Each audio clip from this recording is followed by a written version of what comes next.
Hello students, welcome back again in this video. As you know, we have done 3 parts of this lesson and this is the 4th one, and this lesson is very lengthy. That's why we are doing at least we will do 5 to 6 videos in this. This is 4th video, and we cannot make videos more than 15 minutes. That is the reason, and this lesson is very lengthy, as you know. Like, this part is still remaining, so you can estimate that 2 or 3 more videos we must upload to complete this lesson. Alright, so today let's start with the first Anglo-Mysore War, 1767 to 69. 2 years of time span. So the Nizam, the Marathas and the Nawab of Karnataka united against Hyder Ali. 3 जो है Kings आपस में जो है मिले ताकि जो है वो हैदर अली के अगेंस्ट जा सकें. निज़ाम हैदराबाद के, मराठास स्पेशली महाराष्ट्र वाला province area, and nawab of Karnataka के नवाब जो हैं तीनों मिले, यूनाइटेड हुए against the Hyder Ali. Hyder in turn bought both the Nizam and the Marathas to his side by promising them territorial gains. अब जो है हैदर ने क्या किया, दोनों को अपनी तरफ कर लिया, निज़ाम को और मराठा को, ये प्रॉमिस करके कि उनका जो है टेरिटोरियल गेन होगा, जो भी हिस्सा होगा उसमें बढ़ोतरी होगी, बढ़ जाएगा, उसे हिस्सा दे दिया जाएगा उन्हें. He launched an attack on Arcot and reach till Madras. तो अटैक कर दिया, आरकोट प्लेस का नाम है, अटैक कर दिया और वो मद्रास तक पहुंच गए. The English were forced to conclude a treaty with them for mutual restitution for each others territories. इस तरह से जो इंग्लिश थे वो फोर्स हो गए कि एक ट्रीटी, एक संधि की जाए दोनों के बीच में, ताकि जो टेरिटरीज़ हैं दोनों की आपस में, उनमें कोई भी दखलंदाजी ना करे. The English also promise to help Hyder if he was ever attacked by another power. तो इस तरह से ब्रिटिशर्स ने हैदर को ये भी एक प्रॉमिस किया कि अगर कोई भी उस पर अटैक करता है तो उसकी हेल्प जो है ब्रिटिशर्स करेंगे उस वॉर में, उस लड़ाई में. And here the picture of coin started by Hyder Ali. इस तरह की पिक्चर होती थी उस कॉइन की. कॉइन ऐसा दिखता था उस टाइम पे हैदर अली की currency. The second Anglo Mysore war, तो ये 1769 से 69 तक रहा. दूसरा स्टार्ट हुआ हमारा 1780 से लेके 84 तक. The British violated the terms of the treaty of 1769. अब यहाँ पे जो ट्रीटी की थी ब्रिटिशर्स ने, उसको वायलेट कर दिया, उसका उल्लंघन कर दिया. And did not help Hyder when the Marathas attack Mysore in 1771. और जैसे कि यहाँ प्रॉमिस किया था हैदर अली को कि भाई ब्रिटिशर्स उसकी हेल्प करेंगे अगर कोई भी उस पर हमला करता है, लेकिन ऐसा कुछ भी नहीं हुआ और हैदर अली पे जो है हमला कर दिया मराठास ने 1771 में. The English also attempted to capture Mahe which was under Hyder's jurisdiction. और इसी का फ़ायदा उठाते हुए ब्रिटिशर्स ने भी जो है कैप्चर करने की कोशिश की माहे एरिया को, जो कि हैदर के एरिया में आता था, हैदर्स ज्यूरिसडिक्शन, उसके कानून क्षेत्र में आता था. Consequently Hyder joined hands with the Nizam and Marathas. और इस तरह से हैदर ने फिर निज़ाम और मराठा के साथ अपना जो है हाथ मिला लिया ताकि वो इंग्लिश या ब्रिटिशर्स को हरा सके. Twice in 1780 and 82. Hyder died in December 1782 and was succeeded by his son Tipu Sultan. तो हैदर जो है मर गए, उनकी डेथ हो गई दिसंबर 1782 में, and was succeeded by his son Tipu Sultan. और बाद में उनका शासन जो है टीपू सुल्तान ने चलाया. Tipu conducted the long wars with the English by the treaty of Mangalore in 1784. Both sides agreed to show mutual respect to each others territories. इस तरह से जो है टीपू सुल्तान ने क्या किया, एक लंबा युद्ध छेड़ दिया ब्रिटिशर्स के अगेंस्ट और ट्रीटी ऑफ मैंगलोर को साइन किया 1784 में, जिससे कि दोनों ही जो साइड्स हैं वो म्यूचुअल रिस्पेक्ट दें एक दूसरे की टेरिटरी को, कोई भी एक दूसरे की टेरिटरी में, उसके स्थान में, एरिया में कोई भी दखलंदाजी ना करे. क्वेश्चन पीछे दिया गया है तो इसको समझ लेते हैं. Tipu was called the tiger of Mysore. Tipu को ही टाइगर ऑफ मैसूर के नाम से जाना जाता है. As he once killed a tiger who had attacked him in a forest. He also had an image of tiger in his flag.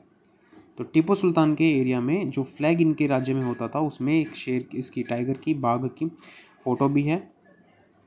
इसीलिए इनको जो है टाइगर ऑफ मैसूर कहा जाता है, क्योंकि फॉरेस्ट में एक बार अटैक कर दिया एक टाइगर ने इनके ऊपर, उन्होंने इसको मार दिया।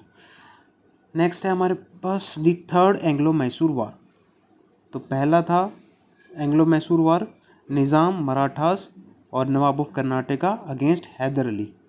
ठीक है, दूसरा हमारा स्टार्ट हुआ बाद में मराठास और हैदर के आपस में, और इसका फ़ायदा उठाया अंग्रेज़ लोगों ने 1780 से 84 की तरफ चलाई है।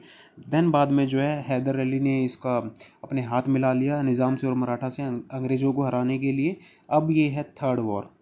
The English entered into an alliance with the Nizam and Marathas and march toward Seringapatam the capital of Tipu Sultan. अब दोबारा से जो है ब्रिटिशर्स ने अलायंस बना लिया अपनी जो है निज़ाम और मराठा के साथ, और मार्च किया यानी कि चल दिया वो सेरिंगापट्टनम की तरफ, जो कि कैपिटल होती थी टीपू सुल्तान की। Again we have question, another question हम बना सकते हैं क्वेश्चन। सो मैं आपको एक यही सजेशन दूंगा कि आप जितना भी लेसन मैं आपको पढ़ा रहा हूँ, जो कुछ मैं पढ़ा रहा हूँ, आप अपने आप से जो है इसमें से क्वेश्चंस क्रिएट करने की कोशिश कीजिए। जितने ज़्यादा आप क्वेश्चंस अपने लेवल पे भी क्रिएट कर लेंगे उतनी बेटर आपकी अंडरस्टैंडिंग रहेगी।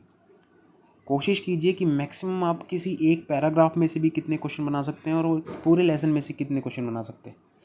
तो जब भी मैं कहता हूँ कि नोट्स बनाने हैं, नोट्स इस तरह से बनाने हैं कि आपने जो है मेन कुछ भी पॉइंट उठाइए उसके बारे में लिखिए, या फिर क्वेश्चन बनाने की कोशिश कीजिए। जैसे कि क्वेश्चन बना लिया, who is known as the tiger of Mysore, Tipu Sultan answer हो गया। ठीक है, what was the capital of Tipu Sultan, Seringapatam हो गई। इसी तरह से फर्स्ट एंग्लो वॉर कब स्टार्ट हुआ, डेट आ जाएगी इसमें, किन किन के बीच में हुआ, इस तरह से ये डेट आ जाएगी है, और नेम्स आ जाएंगे। बक्सर का वॉर हुई, प्लासी की वॉर हुई, कब हुई, किन के बीच में हुई, क्या क्या चीज़ें थी। ठीक है, कॉइन पे, फ्लैग पे किसका क्या चिन्ह है, क्या सिंबल है, क्या निशान है। इस तरह से क्वेश्चंस आपको मैक्सिमम जितने हो सके बनाने हैं, क्योंकि आपकी बुक जो है बहुत ही इजी लैंग्वेज में है। You can create question on your own, अपने आप भी आप क्वेश्चन बना सकते हैं। और प्लीज़ वीडियोस देखिए, क्योंकि इनमें बनाने में बहुत मेहनत लगती है। और दूसरा, अभी मैं पहले लेसन कवर कर रहा हूँ और बाद में मैं तुम्हें नहीं पता मैं किस तरह से क्या इवैल्यूएशन प्रोसेस स्टार्ट करूँगा, और मैं डेफिनेटली जो है कुछ ना कुछ ऐसा करूँगा जिसमें आपको आपकी नॉलेज का मैं पता कर सकूँ कि आप कितना पढ़ रहे हैं, कितना नहीं पढ़ रहे हैं, कौन काम कर रहा है, कौन नहीं कर रहा है। इसलिए मैं दोबारा यही चीज़ कहूँगा, वीडियोस को देखिए, नोट्स बनाइए, पढ़ना स्टार्ट कीजिए। और ये चीज़ ये मत सोचना कि भाई लॉकडाउन नहीं खुलेगा, स्कूल्स भी डेफिनेटली खुल जाएंगे। जैसा कि न्यूज़ चैनल्स में आ रहा है, अगर आप न्यूज़ देख रहे हैं तो स्कूल भी खुलेंगे, सारे काम होंगे, एग्ज़ाम्स भी होंगे। इसलिए इस टाइम को, इस गोल्डन पीरियड को जो है अपनी पढ़ाई में ज़्यादा से ज़्यादा लगाइए और फोकस होकर पढ़िए एक मोटिवेशन के साथ। चलिए आगे बढ़ते हैं। Tipu lost nearly half of his territory in Mysore to alliance with the, also had to pay a war indemnity of over 3 crores of rupees। तो इसमें इन्होंने अपनी हाफ टेरिटरी खो दी मैसूर में।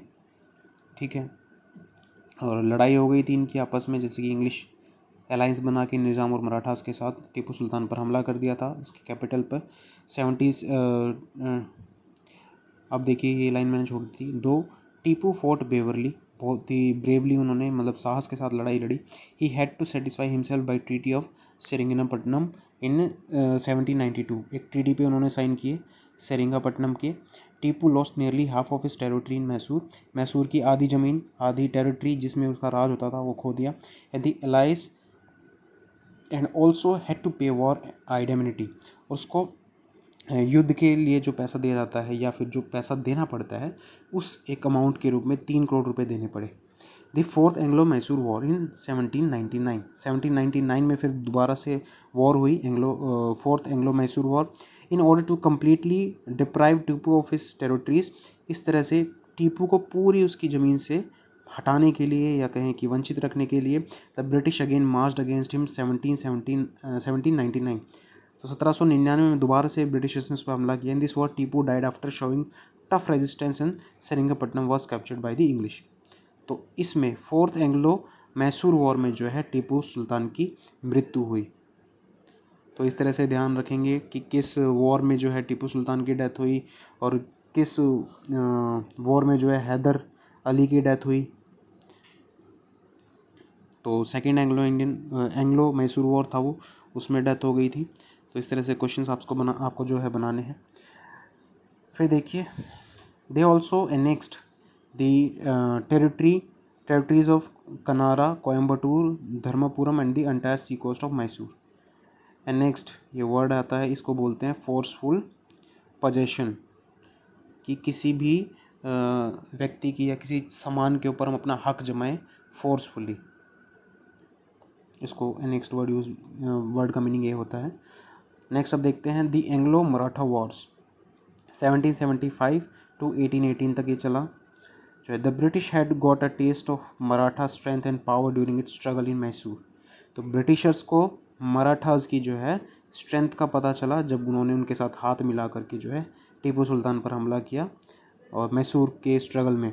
They were also aware of the mutual differences between Maratha leaders. उनको समझ में भी आया कि मराठा लीडर्स जो हैं यूनाइटेड नहीं हैं, उनमें भी डिफरेंसेस हैं। They took this their advantage and prepare themselves for the annexation of Maratha territory.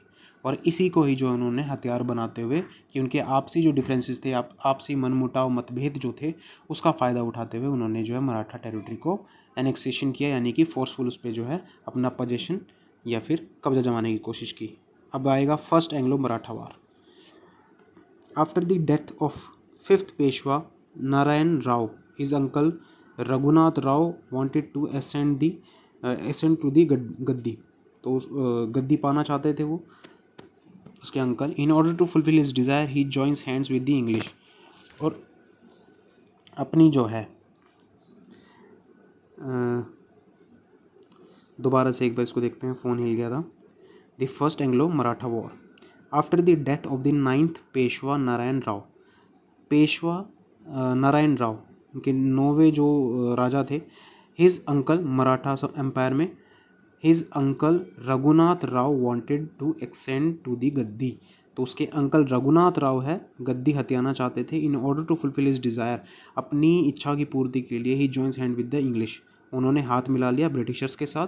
This was opposed by the Marathas, और इसका विरोध भी किया गया। Consequently a war took place between both the sides and ended with the treaty of Salbai on the basis of mutual restitution of each others territories.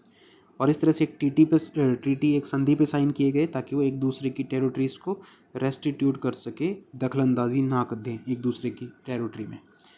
फिर है ये हमारा फर्स्ट वॉर था मराठा के बीच में, अपने हाथ मिला लिया उन्होंने जो है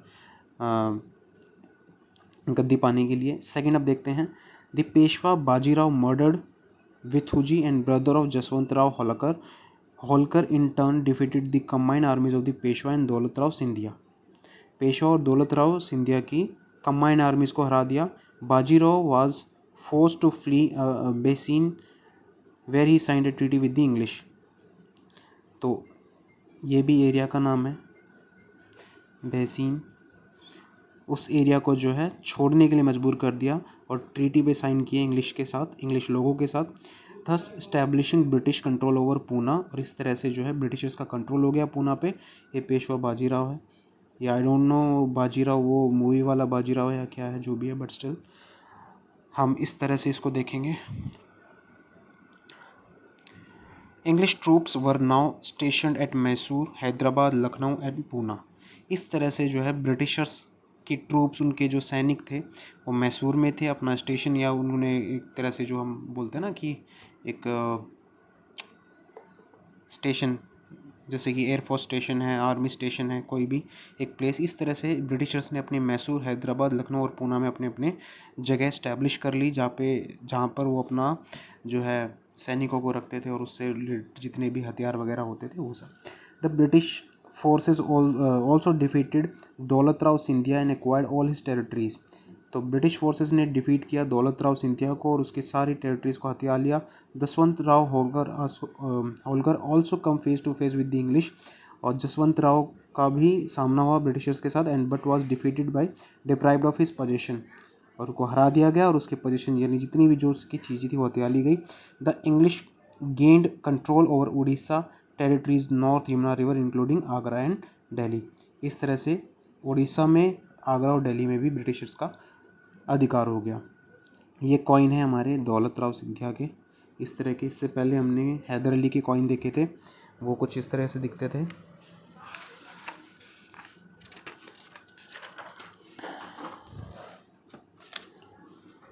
नेक्स्ट है the third Anglo Maratha war. ये हम जो है नेक्स्ट वीडियो में कवर करेंगे।